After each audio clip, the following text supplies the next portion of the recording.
Well, good afternoon, everybody. My name is Joe Francis, and I'll be talking about the evolving media landscape.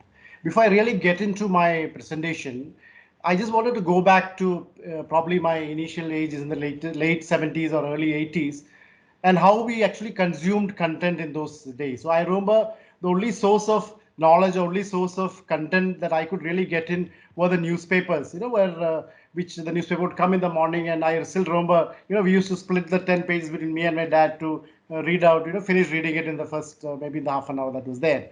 I also remember the place where we stayed. I come from the southern part of India, a place called Kerala, where there would be these small tea shops where people would go in the morning, as soon as they get up to have a cup of tea. And there would be these three, four newspapers which were placed there, which people would take turns to read and maybe discuss some of the key points. I also remember, how we used to go to movies, those times, you had so less number of movies getting released, maybe one movie a month or one movie every 20 days. And these movies would play in different, it would play first in the premier theaters, then come to the second round of theaters, and then the third, and it would keep on playing, like that. So your only source of entertainment was probably going for these kind of movies in the weekend, or, if everybody got free on a normal working day also. I also remember the first time when I actually watched television was we never had television transmission at that point of time in our area, but we had this huge microwave tower near to our house, and all of us kids, while we were playing, we used to go there, and they had put in a small black and white TV, and I remember the first thing that I watched there was when Pakistan came to India to play a cricket match after almost 3-4 decades. So that stays in my mind. And even once even television started in the country, we hardly had any programs. I remember we looking forward to a Sunday movie which was 2 to 3 hours, and something called a Chitrahar, which was one maybe on a Wednesday or something like that for an hour or so. But from there, you look at where we are, maybe let's say 40 years down the line. We have smartphones which are there with everyone. We have cheaper data, a very much improved bandwidth with fantastic network speed, which allows you to watch content as you move. And I think something which has really evolved maybe during this last 1.5, 2 years of COVID times has been the amount of usage of personal content, where a single person will today watch content, a particular content on TV. He might watch something on his laptop. He might watch a third content while he's on the move, and a fourth content in his confines of his bedroom. So I'll come to more of that as I go forward. But before I do that, let me quickly, refresh our memories on what really happened during COVID and how that has shaped the consumer expectations, in this segment. For example, like all of us know, there was a total movement which was distorted, or restricted suddenly, and we had to do all our household things on our own in addition to managing office stuff from home. So while you found out newer and newer ways to manage these things, there was a very strong personal bond which was built in, between the people at home and at office. We also during this period realized the value of small things, like this, going for a walk, or taking a small drive, or watching the content of your choice. These were things which are taken for granted, but which we found it very difficult to do on those times. We also recognize the value of people who helped us in our daily routine, and how they are so important for us to work. There was also this huge anxiety which was built up in the initial stages of the pandemic, where people, used to watch a lot of news channels and maybe add to the fear factor was that. So what I was trying to build in here, since we were in this pattern for maybe 3, 4, 5, 6 years, depending on where we lived, there was a sort of habit which got formed in each one of us. There was also this huge dimensional difference between, how organizations worked, the kind of working capital and rotations that was happening. In one segment, you had maybe e-commerce companies and content companies and broadcasting companies which were not able to really meet consumer demand, and at the other end you had, organizations like airlines which all their flights grounded, was finding it difficult to even manage to get some earnings out of it. We also found, organizations looking at different ways to manage the day-to-day work. So you found innovative ways where people found to edit, or people found to manage content or bring it ready for broadcast, which normally used to happen in office at very high bandwidth places, were in very confined spaces. But today you have to do it at your home where you had multiple disturbances coming in, but people found ways to do it. And what happened during this period is, because there were a lot of these challenges which were coming in, people also tried to find, they adapted to technology to overcome these challenges. So there was a lot of technological adaptation which actually happened during this period. And also, just to quickly round out, there was a lot of this deglobalization which is happening, a lot of nationalization spirit which is coming. And what that is leading to today, if you see the last 3-4 months, you're seeing a lot of countries coming up with regulations which are restricting a lot of things, whether it's related to news, whether it's related to news content or normal content or social media, whatever it is. So what did this all lead to? How did the consumer priority and consumer habit evolve during this period? So what really happened during this period was, we became, like for example, if you take my case, I couldn't, till the pandemic came in, really think of even doing a review without being physically present, though I had MS Teams there as part of my Microsoft package. But today, because I couldn't travel for almost 6-8 months, we found ways to reach out to your team, reach out to your clients, reach out to your partners. And today that has become a norm. So tomorrow, before I really travel, even if once everything comes to normal, I will always look at, whether this is something which I can manage, through this MS Teams before I really take to a travel. There's also this huge wariness of huge crowds which has come in, and a lot of hygiene and cleanliness which has got built in. We also have got used to a lot of e-commerce and applications like telemedicine, and also, like I said earlier, the way we watch content. Since we had a lot of time, like let's say you had a commute of 1.5 hours to your office and return back at the same time, so you were virtually spending saving on 3 hours. And what were you using that 3 hours for? You're probably using that to watch something. So these are some of the habits which came in, and how did it really change things? Things changed on this because you suddenly, for example, you had a lot of people who shifted from metros to very smaller towns, maybe because of work from home or those facilities were given to them. And what happened is, when these people shifted out from here, they carried their metro habits to these smaller towns. So maybe they carried watching things on OTT, or maybe even watching things on pirate, or watching pirated content uh, to these smaller places. And when the people in these smaller towns and villages and Tri 2 and Tri 3 towns or villages saw this, they also started adapting to these things. So that is why we find a lot of technological boom happening in from these smaller towns after this. I would say after in the last 2-3 years, particularly after COVID.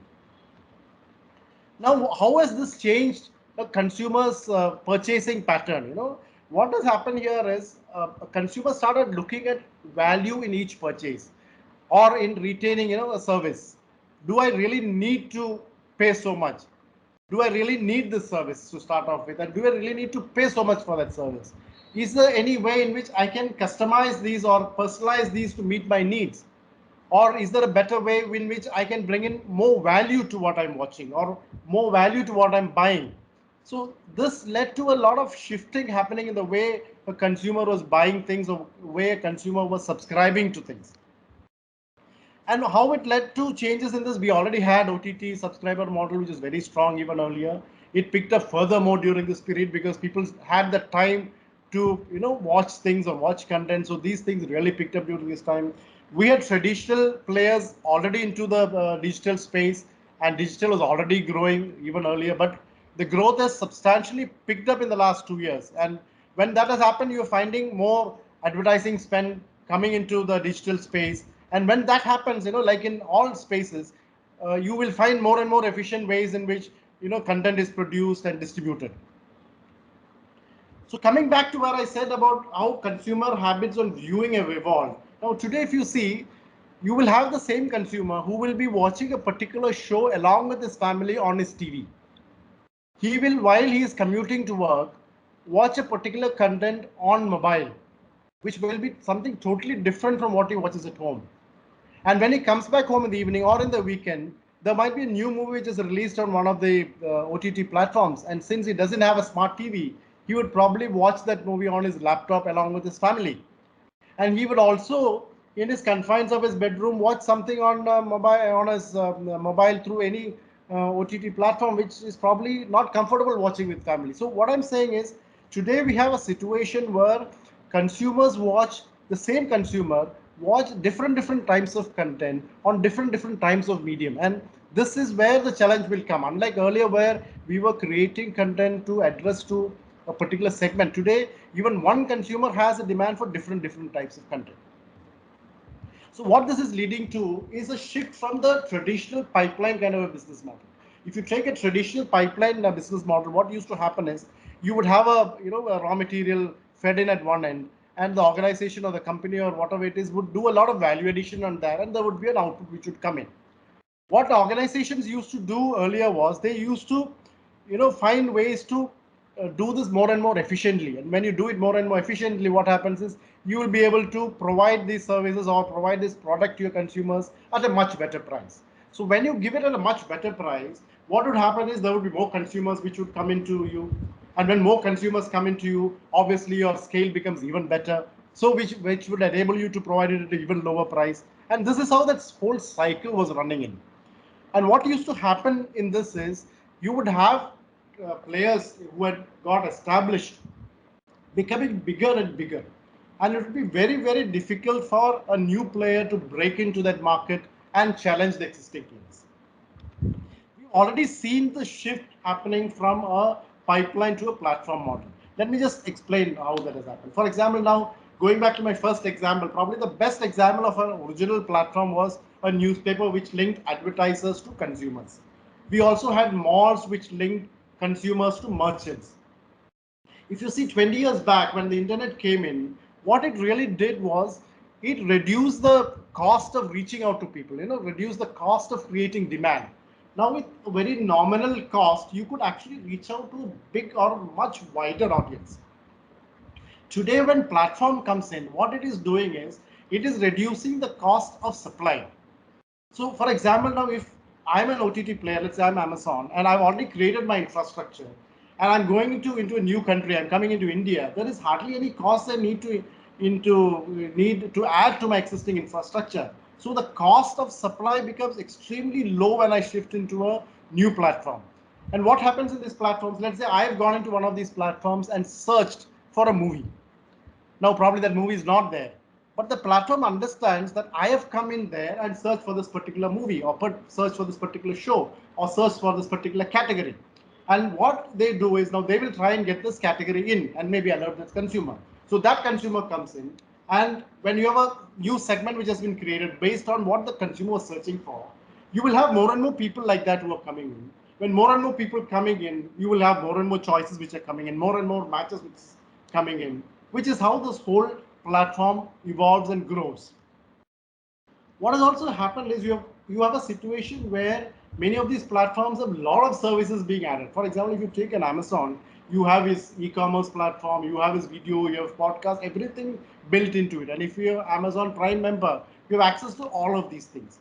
So you have one platform which caters to several requirements of the consumer. Or if you take telecom companies which probably used to provide you voice services. Today, they provide you broadband, they provide you your OTT services. They have also tied up with a lot of content creators to provide this content on their platforms. So what I'm trying to say is most of these platforms have grown from a single product or a single category to multiple categories. But what is likely to happen going forward is we are likely to shift from a platform to an open network kind of system, maybe in the next 2 or 3 or 4 years. What do you mean by an open network? I think the best example that comes to my mind in an open network is what we do with emails. So when I send an email, I might be on a yahoo.com, I might be sending it to a gmail.com, or I might be sending it to any other .com. The email lands there instantly. It is not, it is not that in Yahoo I can send only to a Yahoo person. So it's an open network. Similarly, if you see something that is called as a UPI model in banking, which has been enabled in India, I can send my money from any bank to any other person or any other digital payment to my mobile phone. So what I'm seeing happening in the next 2-3 years in any sector is creation of more and more of these open networks. So let's say if I'm starting an open network with a blockchain. Today, if I book an Uber, I have to log into the Uber app and search for that cab. So I will get to see cabs which are registered with Uber. There might be other providers like an Ola or a local taxi which is not visible in that platform at all. But if I am in an open network which is maybe run on a blockchain, if I log into that network, I will get to see all the service providers. I will get to see an Ola driver, I will get to see an Uber driver, or I will be able to see the movies provided by Hotstar, I will be able to see the shows provided by Amazon. And as a consumer, I will be able to select any of these. So this is one huge shift that I'm anticipating happening in the next 3-4 years. What has also happened when this huge growth in digital has been the huge growth in piracy. The way piracy has been done has changed dramatically. Just to give you an example or to drive in that enormity of the whole thing, there are in the last 6 or 8 months a lot of movies which have got released only on platforms because the theaters are closed. Now, what happens is if it's an international release, a movie which is supposed to come in India would have got released in Singapore earlier, 3-4 hours earlier, because it's ahead of me in time. But before it even gets launches, the pirated version is available in Telegram in my country. So this is the kind of piracy which is coming. So it is estimated that pirated videos get about 230 billion views a year, or there's a loss of almost 71 billion dollars every year because of piracy. And I think the big challenge here is, unlike an earlier linear kind of piracy where it is very easy to identify from where the piracy is happening and very easy to really target and take action on a person. Here it becomes very difficult. Even if you take down a website which is pirating, within 2-3 days it comes in from a different server and maybe even from a different country. So the kind of regulations we will need to address these things are very, very different today, and this is one thing which will have to evolve dramatically going forward. Coming to technologies, I started with blockchain and I said how it could lead to open networks. There is also this huge shift which is happening in 5G. For a human being, a good 3G network or a 4G network, 5G you will not actually you will not get to see much big difference. But for a machine, because there's a huge bandwidth available, the speed with which it can transact with another computer, it changes dramatically, which will lead to newer services like virtual reality, augmented reality, and all becoming seamless. Since I talked about virtual reality, today probably we go to booths to experience virtual reality.